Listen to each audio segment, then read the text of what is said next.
yang saya kasihi, kemuliaan bagi Allah kita. Kita mengucap syukur kepada Tuhan kalau hari ini kita diberikan kesempatan untuk berjumpa kembali dalam acara Suara Kasih atau Voice of Love yang 30 menit senantiasa menemani saudara. Saudara, hari ini kita bersuka cita kalau melihat latar belakang saya ada gembala di padang. Pertanda apakah itu? Mereka sangat bersuka cita mendengar bahwa Yesus Kristus lahir di muka bumi ini. Inilah gembala di padang. Mari kita lihat sebentar.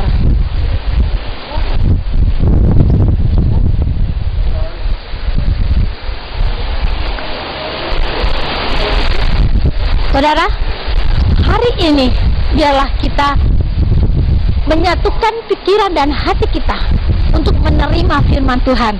Firman itu akan merubah kehidupan saudara. Biarlah kita sama-sama mengetahui bahwa apabila firman itu ditebarkan, maka tidak ada satupun firman yang dapat berlalu begitu saja, tapi dia akan tetap tinggal di hati saudara apabila hati saudara terbuka. Saudara, acara Suara Kasih senantiasa menemani saudara setiap hari Minggu. Oleh sebab itu, nantikan terus acara ini. Sampaikan kepada saudara seiman saudara bahwa setiap hari Minggu ada acara rohani seperti ini. Saudara yang saya kasihi, biarlah hati kita seperti ini di bulan Natal ya, Desember. Kita menyiapkan hari-hari kita untuk lebih dekat kepada Tuhan. Jangan tinggalkan ibadah. Kalau tahun ini saudara lalui dengan duka cita, mungkin kehilangan seseorang yang saudara kasihi, atau mungkin saudara mendapatkan malapetaka yang besar, jangan tinggalkan Tuhan. Jangan tinggalkan Tuhan, tetap kepada Dia. Maka engkau akan lihat pengikutanmu kepada Tuhan tidak sia-sia. Dia akan merubah segala sesuatu. Mungkin inilah masa ujian bagi saudara, tapi tahukah saudara, ujian itu tidak selalu ada. Ada saatnya kita akan mengalami lulus ujian. Nah, hari ini persiapkan pikiran dan hati saudara untuk menerima firman Tuhan. Saudara, sebelum kita mulai acara ini, mari kita berdoa bersama-sama. Terima kasih Bapa yang di surga, kalau pada saat ini Engkau memberikan kesempatan bagi kami, bagi umat-Mu, umat Kristiani, merayakan hari kelahiran-Mu di muka bumi ini. Kami mengucap syukur Bapa. Biarlah sebentar hamba-Mu akan menyampaikan berita kabar baik untuk setiap pendengar, untuk setiap pemirsa televisi dimanapun mereka berada. Biarlah Engkau memakai hamba-Mu, sehingga hamba-Mu memperkatakan firman itu adalah firman Allah yang hidup. Kami mengucap syukur Bapa, hari ini biarlah Engkau sendiri yang akan berbicara lewat hamba-Mu. Kami berdoa di dalam nama Tuhan Yesus Kristus. Hamba-Mu mengucap syukur dan berdoa. Amin. Saudara yang saya kasihi, hari ini kita mengucap syukur kepada Tuhan karena tidak terasa ya, tahun berjalan sedemikian rupa sudah bulan yang ke-12. Di penghujung tahun seperti ini, tepatnya pada bulan Desember, semua kita sangat bersuka cita. Kenapa? Karena kita memperingati hari lahirnya Yesus Kristus Tuhan kita. Kita merayakan hari Natal. Setiap rumah-rumah tangga membuat pesta Natal.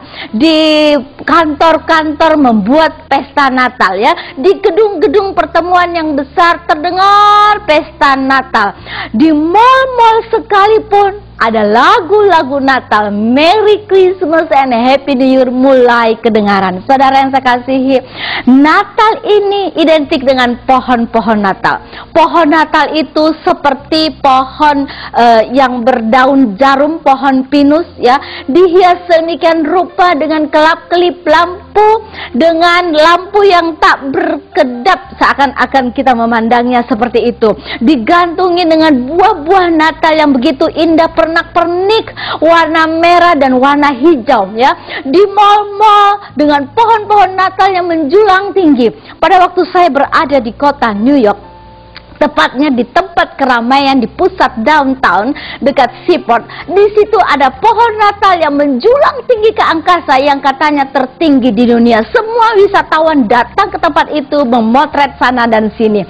Kita sangat bersuka cita. Saudara, itulah pohon Natal yang kedengarannya begitu indah atau kelihatannya begitu indah.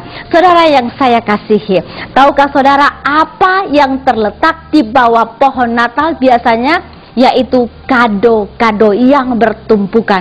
Sekalipun mungkin di rumah saya meletakkan kado itu adalah hanya dos yang kosong, hanya sebagai formalitas saja ada kado. Tapi tahukah saudara apa arti kado itu sebenarnya?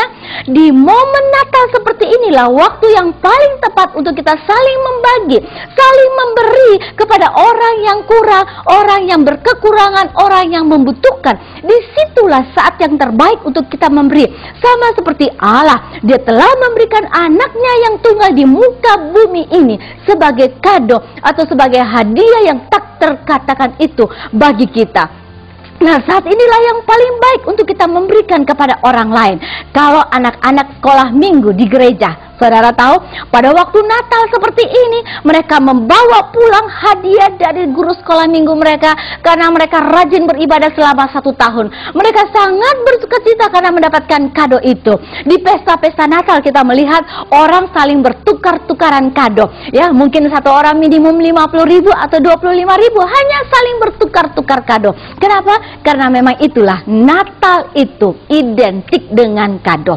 Nah, hari ini saya ingin sampaikan kepada saudara, ada suatu hadiah yang tak terkatakan itu. Judul firman Tuhan hari ini yaitu hadiah yang tak terkatakan itu, the greatest gift yang Allah sediakan untuk kita. Saudara, kalau Rasul Paulus berkata dalam 2 Korintus 9 ayat 15, dia berkata seperti ini, syukur kepada Allah karena karunia-Nya, hadiah yang tak terkatakan itu. Syukur kepada Allah karena karunia-Nya yang tak terkatakan itu. Rasul Paulus sangat mengerti bahwa Allah telah memberikan anaknya yang tunggal sebagai hadiah yang tak terkatakan itu. Bagaimana? Pernahkah saudara menerima hadiah yang tak terkatakan itu? Pada waktu Anda membukanya, apa yang Anda rasakan? Mungkin hadiah dari seorang kekasih yang telah lama tidak lagi pernah muncul di hati Anda, dan pada saat Natal Anda menerimanya, tentunya Anda bukanya dengan air mata mungkin yang berlinang. Atau hadiah dari sang suami atau istri yang jauh di sana, yang sudah meninggalkan Anda, sudah sekian lama dia melupakan Anda, dan hari ini Anda menerima hadiah itu. Pada waktu Anda membukanya, mungkin Anda mendekap di dalam hatimu, dan sekalipun mungkin isinya itu tidak berharga, tetapi karena hadiah dari seseorang yang Anda kasihi, itu akan menjadi memori tersendiri, akan dikenang sepanjang masa karena hadiah yang saudara terima dari seseorang. Saudara, itulah kepada kita bagaimana kita menerima sebuah hadiah, apalagi kalau kita menerima hadiah yang tak terkatakan itu daripada Allah kita. Saudara, pada waktu saya kecil, ibu saya sering mengadakan hari ulang tahun saya. Pada waktu ulang tahun saya, tentunya kado berdatangan sampai berkarung-karung. Pada waktu saya membukanya, saya sangat bergembira. Kenapa? Karena pada waktu saya membukanya, saya tidak tahu apa isi di dalam. Dia terbungkus dengan rapi. Mungkin kalau ibu saya, dia membuka dengan rapi, dia ambil bungkusannya, dibuka dengan baik-baik. Kalau saya langsung saya robek saja. Kenapa? Karena saya ingin tahu apa isi daripada kado itu.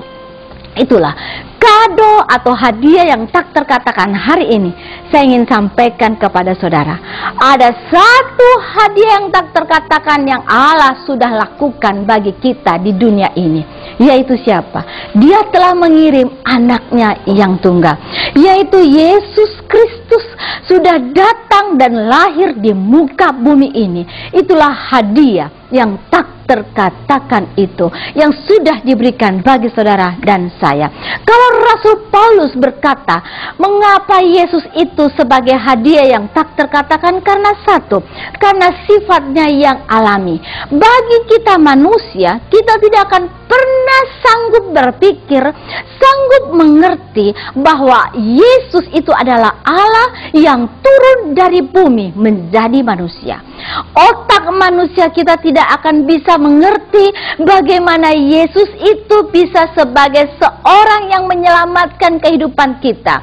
Bagaimana Yesus itu yang penuh kasih datang ke dunia ini. Kita tidak akan bisa mengerti lewat pikiran kita, lewat otak kita, bahwa Yesus itu adalah putra Allah yang turun dari surga. Memang dia adalah yang tak terkatakan itu. Oleh sebab itu, Dia dikatakan bahwa dia Yesus yang luar biasa, yang tak terkatakan. Otak manusia tidak bisa memperincikan siapa dia. Kita tidak sanggup untuk mengenal lebih dalam daripada dia. Itu yang pertama. Mengapa yang kedua Rasul Paulus berkata bahwa dia adalah seorang yang tak terkatakan itu, atau hadiah yang tak terkatakan itu? Karena maksud tujuannya datang ke muka bumi ini. Kalau malaikat berkata kepada para gembala di padang, dia berkata bahwa hari ini di antaramu telah lahir seorang juru selamat di kota Daud, yaitu Kristus Tuhan. Itu menandakan bahwa dia datang di muka bumi ini untuk manusia, di mana dia melihat manusia pada saat itu begitu susah, begitu dalam kehidupan yang kelam, begitu banyak masalah, begitu banyak yang tidak dapat diharapkan. Kita hidup tidak akan punya masa yang akan datang dalam hidup yang kekal. Oleh sebab itu, itulah maksud Allah mengirim Yesus ke dalam muka bumi ini, supaya kita diselamatkan. Allah melihat bahwa manusia tidak hanya membutuhkan materi, harta, kedudukan, tetapi manusia membutuhkan juru selamat itu. Dialah Yesus Kristus yang diutus datang ke muka bumi ini. Manusia membutuhkan keselamatan dari api neraka untuk selama-lamanya. Oleh sebab itu Allah mengutus putranya.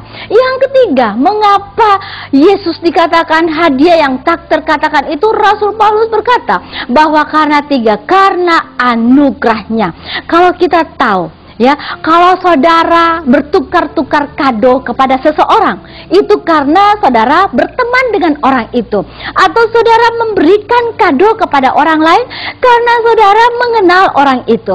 Atau saudara memberikan kepada suami atau istri saudara karena saudara tahu bahwa suami atau istri saudara adalah kekasih saudara. Oleh sebab itu saudara memberikan kado itu. Tapi tahukah, Allah memberikan kado itu kepada kita tanpa alasan. Bukan karena saudara adalah orang yang saling berhubungan satu sama lain, bukan. Allah memberikan kado itu karena anugerahnya kepada manusia.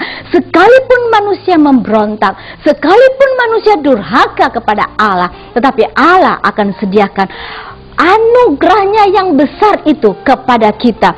Saudara yang saya kasihi, Allah membawa Yesus Kristus ke dalam dunia ini karena kasihnya yang besar kepada kita. Dikatakan bahwa Roma 5 ayat 8, akan tetapi Allah menunjukkan kasihnya kepada kita oleh karena Kristus telah mati untuk kita ketika kita masih berdosa. Saudara, hal yang lain mengapa Rasul Paulus berkata bahwa Yesus itu adalah hadiah yang tak terkatakan bagi kita, yaitu karena pengaruhnya terhadap manusia. Saudara, apa yang terjadi ketika kita menerima hadiah yang tak terkatakan dari seseorang? Apakah yang terjadi dalam hidup Anda pada waktu Anda membuka hadiah itu?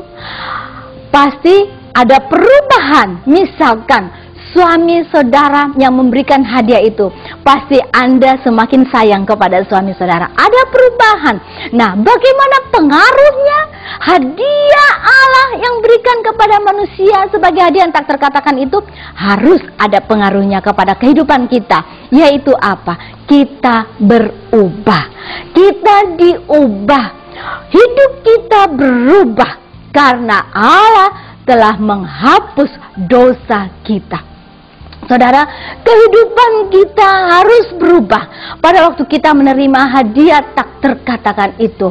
Karena dosa-dosa kita dihapus oleh Tuhan. Karena Dia telah memberikan kita diadopsi dalam keluarga Allah.